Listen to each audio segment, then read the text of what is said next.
नमस्कार दोस्तों, आप लोग देखवानी भोजपुरी हिट न्यूज चैनल।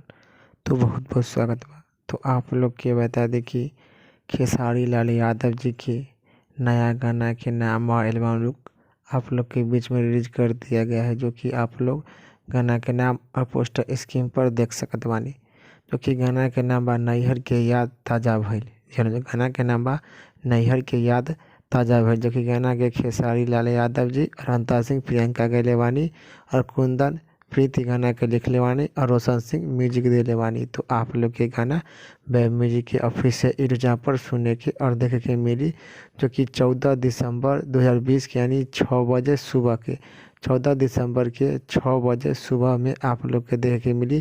तो सबसे कंपनी बड़का जो कि वेब म्यूजिक के ऑफिशियल यूट्यूब चैनल द्वारा। तो आप लोग भी खेसारी लाल जी के फैन बने तो बहुत ही खुशखबरी के बात बा कि 14 दिसंबर के खेसारी लाल जी के नया गाना और धमाका सुनने के मिली।